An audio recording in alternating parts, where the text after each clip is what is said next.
Welcome to our presentation about moral conscience. What is moral conscience? A definition of CCE states that a man has a law inscribed by God on his heart. The conscience is the most secret nucleus and the sanctuary of man, in which he is alone with God, whose voice resounds in his most intimate. It means that inside of us there is a voice that tells us what to do, and we can choose to do good or bad things.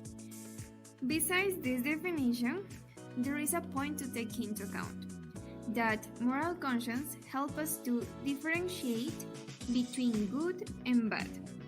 Regardless of your religious or political orientation, moral conscience allows you to differentiate an immoral action from a correct action and tells you what is the correct way to act. For example, playing fair or not cheating in games or in exams. Even if you copy in an exam and everyone sees it is as normal, in your conscience there is a voice that tells you that you did something wrong or unfair. Another example is giving alms to someone in need. In Loja, we see many people on the streets asking for money. So inside of us, there is something that tells us that we have to help them. Moral conscience also leads us to act responsibly and to assume our mistakes when we make mistakes or act badly. Now we have the dictum of conscience. First of all, what is moral conscience? As Angie said, it's a judgment of the reason by which the person recognizes the moral quality of a concrete act that he intends to do, is doing, or has done. It's a part of you that judges how moral your own actions are and makes you feel guilty about the bad things that you have done. For that reason, through conscience, man is bound to follow what he knows to be just and right. Therefore, the moral conscience commands people at opportune moments to do good and avoid evil. It means that it judges concrete options by approving those that are good and rejecting those that are bad.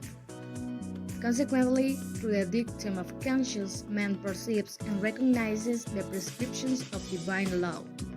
Conscience is a law of our spirit, but it goes beyond it and gives us order. It means responsibility and duty, fear and hope.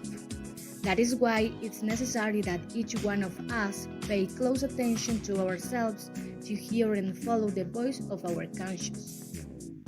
As Saint Augustine said, return to your conscience, question it, return, brethren, within and in everything you do, look to the witness God.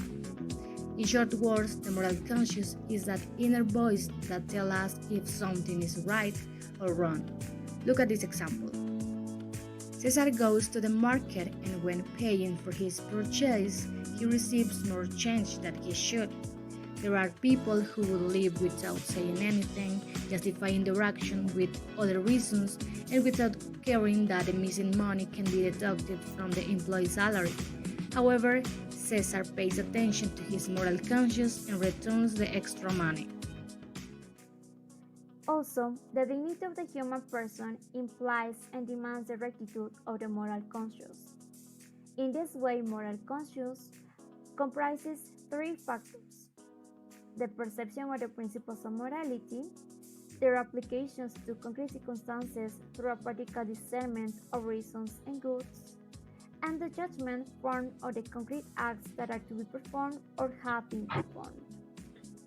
In fact, the truth about the moral good is recognized practically and concretely by the prudent judgment of conscience. For that reason, the man who chooses according to this judgment is called prudent.